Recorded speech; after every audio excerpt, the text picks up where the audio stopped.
우리 성도님들의 가정과 영혼에 우리 하나님의 은혜와 평안이 있기를 주의 이름으로 축복합니다.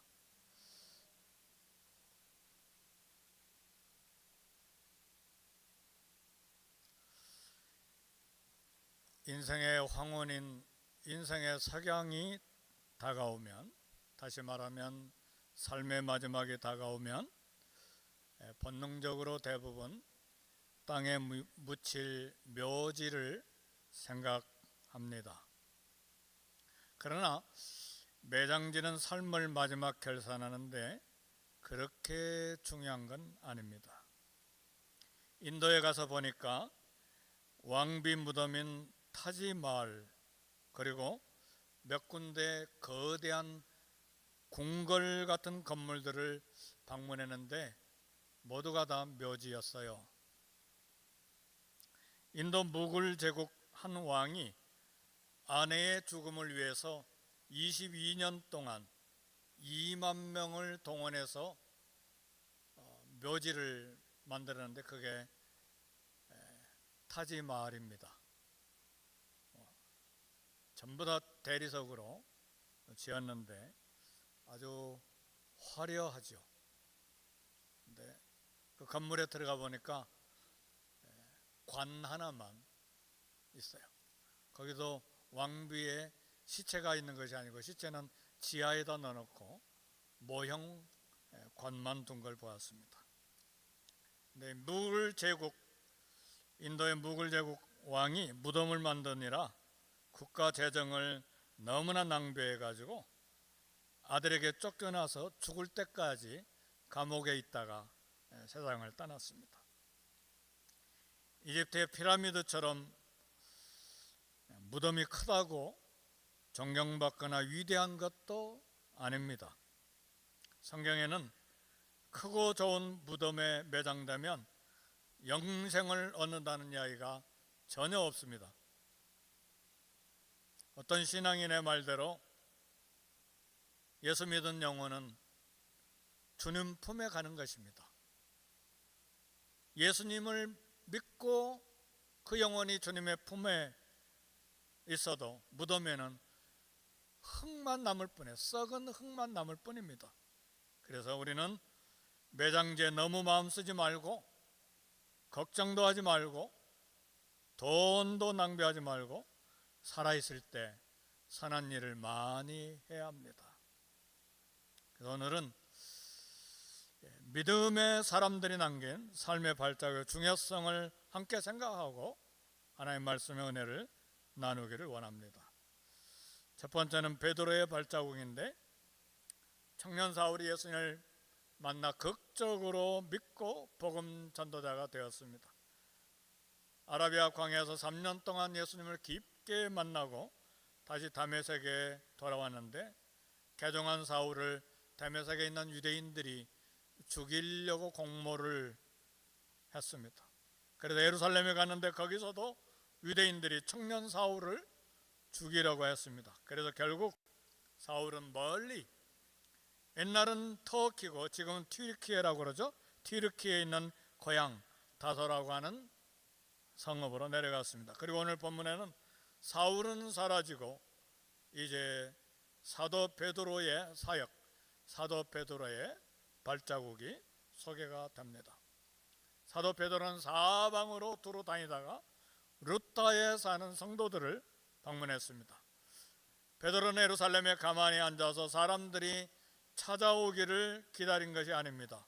여기저기 다니면서 예수님 이름을 듣지 못한 사람들을 찾아서 복음을 전했습니다. 복음은 가만히 앉아서 사람이 찾아오기를 기다리는 것이 절대 아닙니다. 교역자의 설교, 잘 꾸며진 설교 하나, 그리고 잘 꾸며진 교회당, 이것 가지고 믿지 아니하는 영혼들이 오리라, 아주 순진한 생각이고 어리석은 생각입니다. 길을 잃은 양이 스스로 길을 찾아오기를 기다리는 것은 전혀 어리석은 것입니다. 그래서 우리 주님은 잃은 양을 찾으러 나간 목자에 대한 비유를 이야기한 것입니다. 길 잃은 양과 죄 많은 영혼은 스스로 하나님 앞에 나올 능력이 전혀 없습니다. 그래서 목자는 잃어버린 양을 찾으려면 양을 찾아 길을 떠나야만 되는 것입니다. 그래서 우리 주님 마가복음 16장 15절에 너희는 온 천하에 다니며 만민에게 복음을 전파하라. 아버지께서 나를 보내신 같이 나도 너희를 보내노라 그랬어요. 그리고 너희는 가서 모든 족속으로 제자를 삼아 아버지 아들과 성령의 이름으로 세례를 주고 내가 너희에게 분부한 모든 것을 가르쳐 지키게 하라 그랬어요. 부활하신 예수님이 또 말씀하십니다. 오직 성령이 너희에게 임하시면 너희가 권능을 받고 예루살렘과 온 유대와 사마리아와 땅끝까지 이르러 내 증인 되는 사역을 해라 그렇게 말씀하셨습니다. LA 땅 우리 주변에도 수없이 많은 영혼들이 복음을 듣지 못하고 죽습니다. 베드로는 팔레스틴 서부 지역을 두루 다니면서 복음을 전했습니다. 마침내 루타 지역에 8년이나 중풍병으로 고생하는 애냐라고 하는 사람을 만났습니다. 애냐는 부자인지 가난한 사람인지 어떤 직업을 가진 사람인지 전혀 알 수가 없습니다. 알 수 있는 것 딱 한 가지, 8년 동안 중풍으로 이웃에게 불편을 주었던 사람, 이것이 정보의 전부입니다. 긴 세월 아무 소망 없이 8년 동안이나 무시당하며 살아온 이웃에게 짐스러운 사람이었어요. 그러나 하나님 앞에서 무시당해도 좋을 만큼 무가치한 사람은 전혀 없습니다. 가난해도 병들었어도 성격이 괴팍해도 우리를 힘들게 하는 사람이라도 복음으로 품어야 될 사람들입니다. 베드로는 애냐를 향해서 일어나 네 자리를 정돈하라. 애냐가 일어났습니다. 8년 동안 누워서 절망했던 삶이 회복되고 정신적으로 사회적으로 신체적으로 회복된 것입니다. 우리 예수님은 단순히 신체만 치료하는 것이 아니라 영혼까지도 치료하시는 분이십니다. 그래서 우리는 신체적인 건강을 위해서도 기도해야 되지만 마음의 건강을 위해서도 서로를 위해서 얼마나 많이 기도해 줘야 되는지 몰라요. 대화를 해보면요, 마음속에 깊이 아파 있는 분들이 너무너무 많아요. 그래서 마음의 건강을 위해서도 서로 기도해 줘야 돼요. 영혼의 건강은 더 말할 것도 없어요. 베드로는 이 일에 쓰임을 받는 발걸음이었고 우리도 그렇게 쓰임 받기를 위해서 애써 기도해야 됩니다. 나 혼자 먹고 나 혼자 살고 나 혼자 이 인생을 걸어가리라. 절대로 혼자 살 수 없는 이 세상입니다. 우리에게는 그리스도인 친구들이 필요하고 교회가 필요하고 하나님의 치유의 능력과 은혜를 맛보는 그런 거룩한 경험과 체험을 가지고 서로를 위해서 살고 생존해야 되는 그런 인생입니다. 그래서 우리는 이처럼 베드로가 발자국을 남겨서 많은 사람들을 주 앞으로 돌아오게 하는 그런 걸음을 이스라엘 땅 곳곳에 다니면서 남겼던 것처럼 우리도 그렇게 쓰임받게 해달라고 기도해야 합니다. 사랑하는 성도 여러분, 와서 기도해야 돼요. 새벽에도 오시고 수요일에도 오시고 목장에도 오시고 주일에도 오셔야 돼요. 일주일 내내 바쁘시겠지만 일주일 내내 취미생활도 해야 되고 건강도 살펴야 되고 가족 생활도 해야 되겠지만 하나님 앞에 나와서 쓰임받는 걸음이 되기를 위해서 우리는 하나님 앞에 기도해야 합니다. 이제 인생 다 살았으니까 좀 쉬었다가 주님께 가자가 아니라 마지막 호흡 끊어질 때까지 충만한 삶을 살아야 합니다. 언젠가도 말씀드렸지만 몸의 어느 한 곳에 질병이 생겨서 호흡이 끊어짐으로 개인적인 종말을 맞이할 것이 아니라 손가락 발가락까지 다 닳아서 없어질 때까지 쓰임받고 하나님 앞에 갈 수 있기를 주의 이름으로 축복합니다. 이게 얼마나 존귀한 삶이고 영광스러운 삶이고 삶의 의욕이 충만한 복된 삶이 되겠습니까? 도르가의 발자국을 두 번째로 생각합니다. 룻다와 사론에 사는 사람들이 다 에냐를 보고 예수님을 믿게 되었습니다. 왜 그렇게 됐는가? 에냐는 중풍병에서 회복되자마자 집에 머물지 않냐고 사방으로 예수님의 이름을 간증하고 다닌 것입니다. 그러니까 룻다와 사론에 사는 사람들이 이 에냐를 보고 8년 동안 중풍병 들었던 이 에냐가 걸어다니는 것을 보고 예수님께 돌아오게 된 것입니다. 베드로가 룻다에 머물고 있을 때에 10마일 거리의 욥바에서 사람들이 왔습니다. 욥바에 도르가라 혹은 다비다라 하는 여제자가 있었는데 죽었어요. 믿는 여제자예요. 그리스도인 여제자예요. 그런데 죽었어요.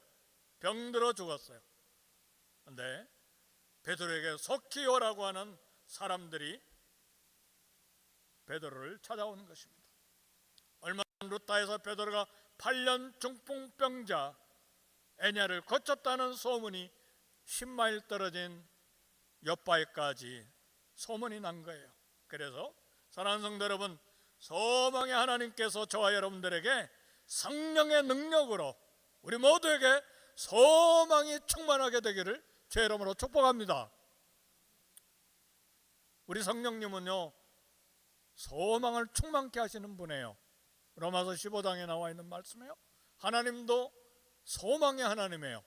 소망의 하나님께서 믿음 안에서 성령의 능력으로 말미암아 소망이 너에게 넘치게 하시길 원하노라. 이게 로마 교회를 향한 사도 바울의 기도였어요. 얼굴은 깨끗하고 아름다운데 소망을 다 잃어버리고 절망 가운데 사는 사람들이 이 땅에 얼마나 많습니까? 세상 사람뿐만 아니라 우리 그리스도인들도 소망이 없는 가운데 사는 사람들이 많죠. 그런데 욥바에 있는 그리스도인의 제자들은 도르가가 죽었는데도 소망을 가졌어요. 베드로가 기도로 죽은 도르가를 살릴 것이라고는 소망을 갖고 베드로를 찾은 것입니다. 하나님께서 베드로를 사용하셔서 여자 도르가를 기적적으로 살려냈습니다. 왜 도르가는 욥바 교회에서 이렇게도 중요한 인물이었을까요? 도르가가 욥바에 있는 성도들을 정말 착한 마음으로 잘 섬겼기 때문에 그렇습니다. 오늘 본문에 보니까 도르가는 가난한 여성들을 위해서, 과부들을 위해서 섬김의 그 아름다운 일을 심히 많이 했다고 그랬어요. 베드로가 요파에 도착하자 다비다 시신이 누워있는 다락에 올라갔습니다. 그곳에 모인 모든 과부들이 울면서 다비다가 지어준 옷들을 내어 보였습니다. 상당히 많은 과부들이 모였을 것으로 생각해요. 다락방이라고 하니까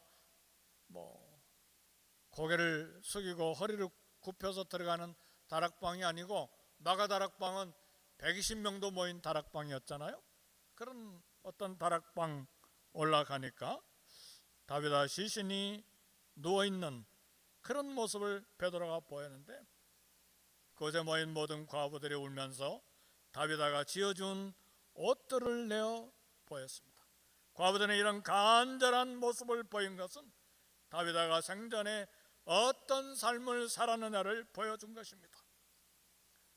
이 도르가는 가난한 성도들을 위해 속옷들과 겉옷들을 만들어서 입혔습니다.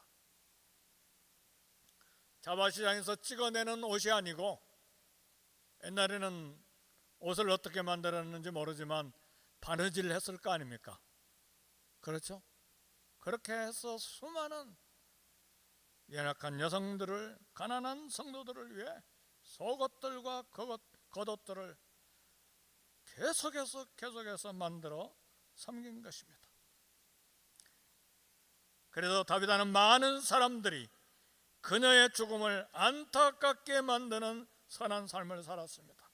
죽음이라고 하는 것은 한 인간이 어떤 삶을 살아왔는지 잘 보여주는 평가표가 됩니다. 만약 이 땅에서 다른 사람들에게 은혜와 선을 끼쳤다면 어떤 평가가 나오겠습니까? 그 사람의 죽음은 많은 사람들을 애통하게 만드는 그리움이 될 것이고 헤어짐에 대한 슬픔이 될 것입니다. 반대로 이 땅에서 악을 행하고 손해만 끼쳤다면 그의 죽음에는 박수가 있게 될 것입니다. 이스라엘을 출애굽시킨 모세가 죽었을 때 백성들은 그를 떠나보내기가 너무 안타까워서 40일 동안이나 슬퍼했다고 그랬어요. 왜요? 광야에서 밤낮 헌신적으로 이스라엘 백성들을 위해 기도하고 섬겼던 모세였기 때문에 보내기가 안타까웠던 것이죠. 반대로 북쪽 이스라엘 아합왕과 왕비 이세벨이 죽었을 땐 아무도 동정하지 않았습니다. 심지어 왕비 이세벨의 시체가 조각이 나고 다 흩어져 버렸지만 제대로 장사 지내주지도 못했어요. 왜요? 살아있는 동안의 삶이 악했기 때문에. 잠언 11장 10절에 보니까 의인이 형통하면 성읍이 기뻐하고 악인이 패망하면 기뻐 외치느니라고 했습니다. 사람들은 의인에게는 형통이 있기를 바라고 악인에게는 패망이 있기를 바라는 마음들이 있습니다. 오늘 저와 여러분의 생이 끝날 때 어떤 발자국을 남겨 어떤 성적표를 받을 수 있겠습니까? 죽어도 안타깝게 생각하는 사람이 한 사람도 없는 그런 삶을 우리는 원하지 않습니다. 사람들에게 은혜를 끼치고 사람들에게 사랑을 베푸는 아름다운 삶을 살기를 주의 이름으로 축복합니다. 아름답고 선한 발자국은 그렇게 어려운 것이 아니고 단순하고 평범합니다. 사람을 사랑하고 일하는 따뜻한 마음을 가지고 사랑과 관계를 맺는 그런 삶과 인격을 가질 때에 아름다운 발자국이 되는 것입니다. 어떤 목사님이 그런 말을 했어요. 교회는 웃어주기만 해도 저절로 부흥이 된다. 온 교회가 서로서로에게 웃어줄 때 교회는 저절로 부흥이 된다. 일리가 있는 말씀을 했습니다. 얼굴에 미소와 따뜻한 커피 한 잔도 가능합니다. 많은 돈 들어가지 않습니다. 우리 얼굴은 그 마음을 표현하는 것입니다. 자신을 위해서는 전략하고 또 전략해도 이웃을 위해서는 착한 마음으로 너그러운 손을 펴는 발자국이 우리에게 있어야 합니다. 왜 욥바에 있는 제자들은 이 한 여성도 도르가의 죽음을 그렇게 슬퍼했습니까? 다비다 도르가처럼 그렇게 구제로 섬김이 많았던 성도가 없었기 때문에 그렇습니다.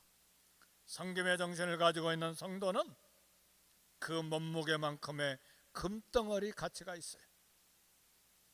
욥바에 있는 성도들은 도르가의 섬김과 봉사를 자세히 알고 있었습니다. 그러므로 도르가가 다시 살아났을 때 수많은 사람들의 삶의 변화를 일으킨 것입니다. 사도행전 9장 42절에 보니까 온 욥바 사람이 알고 많은 사람이 주를 믿다라는 열매를 맺은 것입니다. 우리가 선을 행하는 것은 결국은 영혼을 구원하고 영혼을 건지는 섬김의 발자국이 되는 것입니다. 세 번째로 생각할 것은 확장되는 복음의 발자국입니다. 사도 베드로를 통해서 8년 동안 중풍병을 앓았던 애냐가 고침을 받았고 그 결과 루다와 사론에 사는 많은 사람들이 주님께 돌아왔습니다. 그리고 도르가가 다시 살아남으로 욥바에 사는 수많은 사람들도 예수님을 믿었습니다. 이제 무대는 욥바에서 50km나 떨어져 있는 북쪽의 가이사라 지방인 고넬료 백부장에게로 이야기가 진행이 됩니다. 이제 복음이 공적으로 이방인들에게 확장되는 사건을 오늘 사도행전은 이야기하는 것입니다. 근데 그 전에 사도행전 9장 43절에 보니까 베드로가 요바에 여러 날 있어 시몬이라고 하는 무두장이 집에 머무니 그랬어요. 무두장이는 피역장이라고도 말하죠. 죽은 짐승의 시체에서 가죽을 벗겨내서 가죽 제품을 만드는 곳이 무두장의 집입니다. 이런 직업을 유대인은 싫어했고 율법에 의하면 죽은 시체는 만져서는 안 돼요. 더더구나 죽은 짐승의 시체는 만지는 것을 금했습니다. 이런 집에 유대인이 들어가서 머물러 지내는 것은 끔찍하고 상상하기 어려운 일이죠. 그런데 놀랍게도 정통 히브리인, 정통 유대인 베드로가 이 시체를, 짐승의 시체를 만지는 피장이 집에 머물렀어요. 사도행전 저자 누가는 우연히 이런 사건을 여기에 기록한 것이 아닙니다. 이 사건의 기록 목적은 구원과 복음이 유대 전통을 깨고 확장되는 것을 보여주기 위한 것입니다. 아직 사도 베드로에게까지 이방인에게 복음을 전해야 된다는 생각이 없었기 때문에, 더더구나 예루살렘 교회는 우리 주님께서 부활하시고 승천하시기 전에 땅끝까지 이르러 내 증인이 되리라 말씀하셨지만 그 말씀을 이해조차도 하지 못하고 있는 상황이었기 때문에 이 사건이 기록된 거예요. 무두장이 시몬의 집에서 베드로는 며칠 보내면서 이 편견이 깨지기 시작했습니다. 예루살렘 교회 대표인 사도 베드로의 편견이 깨져야만 합니다. 복음은 예루살렘에서 유대와 사마리아와 그리고 이방 땅끝까지 전해져야만 합니다. 예루살렘에 3,000명 5,000명 예수님 믿고 있는데 도무지 유대로 사마리아로 땅끝으로 나가지 않았기 때문에 거대한 핍박이 예루살렘 교회 임함으로 사도 외에는 다 흩어져 나가니라. 그래서 빌립 집사님도 사마리아까지 가서 사마리아의 부흥을, 그리고 팔레스타인 서쪽에 룻다와 사론과 가이사라까지 복음을 전하면서 계속해서 올라간 거예요. 베드로도 역시 마찬가지로 룻다와 그리고 사론과 그리고 빌립 집사님이 있는 가이사라까지 이제 올라가는 거예요.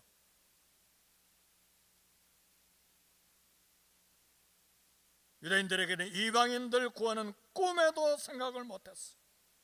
이방인들을 형제로 받아들이는 건 꿈에도 생각하지 못했어.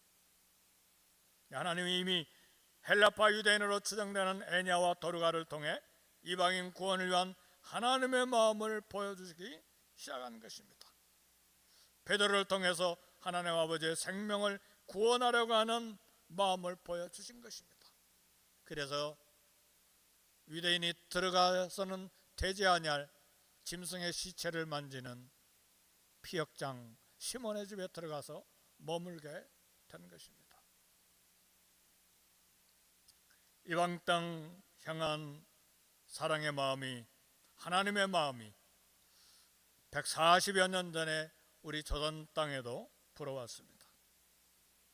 하나님 메마르고 가난한 땅, 나무 한 그루 시원하게 자라지 못하는 땅에 백인 선교사, 대동강변의 토마스 선교사님, 영국인 선교사님, 인천 제물포의 언더우드 선교사님, 그리고 아펜살러 선교사님들 조선 땅에 보내주셨습니다.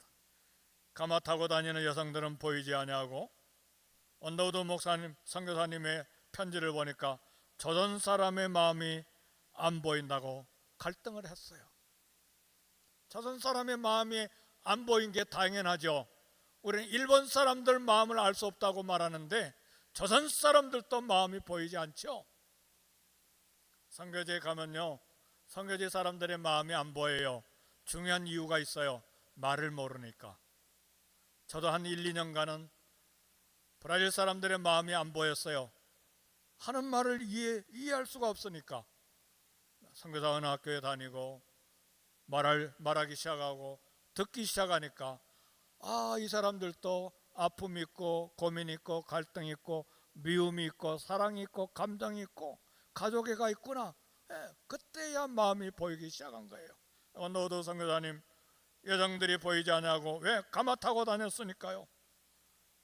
가난한 여성들은 치마를 얼굴에 뒤집어 쓰고 다녔으니까요. 이게 조선시대였잖아요. 더구나 조선인의 마음이 보이지 않습니다. 기가 막힌 것은 이 백인 선교사에게 할 일이 보이지 않아 고민하고 갈등했다고 했어요. 언어가 안 되는데 어떻게 할 일이, 언어가 되더라도 뭐 일이 진행이 됩니까? 마음에 원하는 대로. 그러지 않죠. 더구나 조선인들은 이 선교사들을 서양 귀신이라고 손가락질했습니다. 언더우드 선교사님이 이렇게 이야기했어요. 편지에 지금은 예배당도 없고 학교도 없고 의심과 멸시와 천대만 가득합니다. 그러나 머지않아 은혜의 땅이 될 것을 믿습니다. 믿음을 주옵소서. 그게 140여 년 전에 썼던 언더우드 선교사님의 편지였어요. 그의 자손들이 4대까지 연세대학을 섬겼죠. 한국교회를 섬겼습니다. 140년이 지난 지금 한국이 전 세계에 2만 명의 선교사를 보내고 복음을 전파하고 있습니다. 복음을 전하는데 멸시가 있고 오해가 있고 푸대접이 있고 무시당하는 일이 있습니다. 어제 선교사님들이 몇 분이 우리 교회에 오셔서 미팅이 있었는데 베트남 다낭에서 온 선교사님 이야기를 들어보니까 베트남 현지인들에게 복음을 전하면 잡혀가거나 감옥에 가거나 그리고 블랙 리스트에 올라가서 그 다음에 한 번 나가면 다시 못 들어와요. 비자를 안 내주니까. 그러니까 그 한남마켓에 있는 빵집 이름이 뭐예요? 주루뚜루예요? 뭐예요? 그 기술이 있대요. 커피 만드는 바리스타 기술도 있고 병원의 한쪽에 그 커피집을 오픈을 했대요. 그래서 직원들 채용하면 그 직원들을 전도하겠다는 전략이에요. 그리고 그것이 점점 커져서 베트남 다낭에 복음을 전하겠다는 거예요. 베트남이 아직 사회주의 공산주의이기 때문에 복음 전하는 것이 쉽지가 않습니다. 이런 아시아 지역은 아직도 수십억의 사람들이 예수님을 믿지 않고 삽니다. 하나님은 유달리 불모지 아시아의 한가운데 조선 땅에 복음의 불을 붙여주셨습니다. 이제 받은 은혜를 가슴을 열고 손을 펴서 되돌려주는 발자국 발걸음을 우리는 걸어야 합니다. 하나님께서 애냐를 고치시고 도르가를 살려내시고 마침내 고넬료 가정까지 구원하심으로써 이 복음은 이방의 안디옥교를 세우고 마침내 소아시아와 유럽 땅 끝까지 퍼져서 우리 조선 땅에까지 오게 된 것입니다. 성도 여러분, 사람은 한 번 태어나 하나님께서 정해주신 시간 동안 살다가 되돌아갑니다. 모두 다 갑니다. 한 사람도 남기지 않고 다 갑니다. 명예로운 유산을 남기는 것은 살아있는 동안 어떤 삶을 살았느냐에 달려있어요. 예수님을 믿은 여대자 도르가는 선한 삶을 살아 명예로운 이름을 남겼어요. 그래서 건강하게 잘 먹고 평안하게 살다가 삶이 끝나리라 그러지 말고요, 어떻게 하면 충만한 삶의 의욕을 가지고 복음 전하는 아름다운 발자국을 남길 것인가에 대한 소망과 기도가 우리에게 있어야 됩니다. 매일 기도해야 돼요. 그럼 하나님이 쓰십니다. 하나님 사람도 붙여주시고 기도 동역자도 붙여주시고 물질 동역자도 반드시 붙여주십니다. 값으로 계산하면 얼마 되지 않냐는 과부들을 위한 속옷과 겉옷 심히 많이 도왔다고 했어요. 이 작은 정성과 마음이 옆바에 사는 모든 사람들에게 큰 감동을 줬습니다. 큰 것이 아닌 눈에 보이지 않냐는 여성의 작은 사역이었지만 진한 감동을 준 성김이었어요. 도르가는 이웃을 구제하는 선하고 아름다운 귀한 삶의 유산을 발자국으로 남겼어요. 그 따뜻한 손, 그 따뜻한 마음 때문에 함께 울어주는 진실한 이웃을 남겼어요. 살아있을 때만 아니라 죽은 후에도 함께 울어주는 이웃을 남겼습니다. 죽어서 많은 재산을 유산으로 남기지만 진실된 이웃이 하나도 없는 사람도 있어요. 왜요? 재산과 사업과 재물에만 관심이 있을 뿐 사람에게 관심이 없었기 때문에. 우리는 죽어서 어떤 발자국과 어떤 유산을 이웃에 남겨야 되겠습니까? 아직 살아있고 아직 호흡하고 있을 때에 아름다운 발자국을 유산으로 남길 기회입니다. 돌아가는 비록 연약한 여성이었지만 살아있을 때 따뜻한 손을 내미는 여성이었어요. 그녀가 죽었다 살아났을 때 수많은 사람들이 그녀 때문에 믿었어요. 결국 도르가의 선한 구제의 그런 삶은 영혼을 건지는 복음 전도의 발자국이었습니다. 마틴이라고 하는 로마 군인은 열심히 군대 생활하는 크리스천 군인이었어요. 눈이 쏟아지는 추운 겨울날 길을 걷다가 추위에 떠는 어린 거지를 보았습니다. 옷도 제대로 입지 못한 어린 거지, 꽁꽁 은 손을 내밀고 지나가는 이 군인 마틴에게 도움을 청했습니다. 마틴은 주머니에 손을 넣어보니까 한 푼도 없었어요. 안타까운 마음을 가지고 있는데 입고 있었던 외투가 생각이 났어요. 꼬마야, 미안하다. 돈은 없는데 이 외투밖에 없구나. 외투를 받아서 어린 거지에게 입혀주었습니다. 그날 밤에 꿈에서 마틴은 하늘문이 열리고 주님께서 천사들과 함께 계신 꿈을 꾸었습니다. 그런데 예수님이 낡아 빠진 군인들이 입는 헌 외투를 입고 있었습니다. 그때 한 천사가 예수님께 여쭈었습니다. 주님, 왜 거지 같은 헌 외투를 입고 계세요? 주님이 말씀하시기를 나의 종 마틴이 나에게 입혀준 가장 귀하고 값진 선물이다. 이웃이 줄일 때 먹을 것을 주고 목마를 때 마실 것을 주고 헐벗었을 때 입을 것을 입히고 병들었을 때 돌보고 나그네 되었을 때 영접한 것은 예수님은 그 선한 일이 바로 나 주님께 한 것이다. 이 지극히 작은 자의 하나에게 한 것이 곧 내게 한 것이다. 우리 주님의 말씀 무엇입니까? 이 지극히 작은 자 하나를 줄이고 목마르고 헐벗고 병들고 나그네 된 지극히 작은 자 하나를 신적인 수준에까지, 예수님의 신분의 수준에까지, 하나님의 신분의 수준까지 올려놓으신 거예요. 그리고 이 작은 자에게 한 것이 곧 내게 한 것이다. 하나님께 한 것이다. 그래서 우리가 작은 자에게 손을 내미는 것은 작은 자 한 사람에게 한 것이 아니라 그 작은 자 하나님의 신분에까지 올려놓고 우리가 손을 내밀기를 우리 예수님이 원하시는 거예요. 동정하는 것이 아닙니다. 주님 사랑 때문에 하는 거예요. 아름다운 발자국, 선한 발자국 남기는 것도 내 동정심이 많아서, 내가 너그러워서, 인격이 고매해서 하는 것이 아닙니다. 예수님 사랑 때문에 하는 거예요. 인간의 감정이라고 하는 것은 아침에 좋았다 저녁에 싸늘해지잖아요. 그걸로는 선한 발자국 못 남겨요. 예수님을 사랑하기 때문에, 주님을 사랑하기 때문에 그 사랑이 동력이 돼서 하는 것입니다.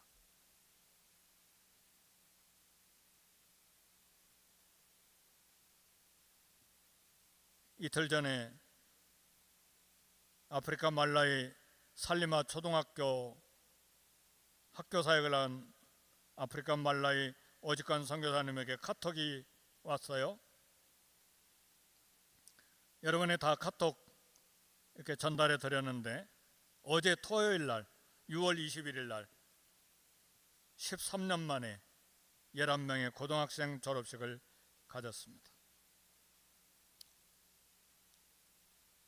그동안에 기관총까지 든 강도들이, 때 강도들이 몰려와서 선교지에 1년 넘게 있지 못하고 트라우마가 생겨서 겁나는 선교지인데 마침내 유치원부터 초등학교, 중학교, 고등학생 11명이 졸업하는데 그거 다 읽어보셨죠? 졸업 축사하는데 눈물이 나올 것 같아서요, 잘하도록, 축사 잘하도록 기도해 주세요. 다 읽어보셨죠? 우리 교회가 3, 40명 학생들을 수년간 몇 년 도왔습니까? 7, 8년 도왔습니까? 그 열매를 보고 있어요. 매달 한 어린이를 위한 20불, 우리 20불이면 커피값 한 잔밖에 안 되는데 이 아프리카 말라위 어린이들에게는 한 달 동안 점심값이고 공책값, 학용품값, 그리고 옷 한 벌 입는 돈이에요. 우리 커피값 한 잔에 우리가 수년간 도왔는데, 그 작은 것이지만 아프리카 어린이 꿈나무를 위한 발자국이에요. 우리 처음 시작할 때 40명도 넘게 지원했는데 왜 지금은 30명 이하로 줄어들었는지 잘 모르겠어요. 우리 커피값 한 잔이 이처럼 위대한 역사, 위대한 발자국, 아프리카의 꿈나무 어린이들을 키워내는 것이라면 더 많아져야 되는데 왜 줄어들었죠? 우리는 다시 따뜻한 손을 내밀어야 합니다. 도르가 답이다. 심히 많은 그 섬김의 발자국이 오늘 우리에게 도전이 됩니다. 우리 삶의 마지막 길에 남겨야 될 발자국은 크고 비싼 묘지가 아니에요. 아무리 애굽 왕이 피라미드를 수십 년간 만들고 무굴 제국의 왕국의 왕이 자기 왕비를 위해서 거대한 무덤을 만들었어도 무덤일 뿐이에요. 거기는 흙밖에 없어요. 영혼을 건져내는 아름다운 섬김의 발자국을 남길 수 있기를 바라요. 우리 교회의 선한 도르가와 같은 예수님을 사랑하기 때문에 아름다운 발자국을 남기는 저와 여러분이 되시기를 주님의 이름으로 축복합니다. 우리 기도하겠습니다. 말씀 생각하시면서 1, 2분간 통성으로 기도하겠습니다.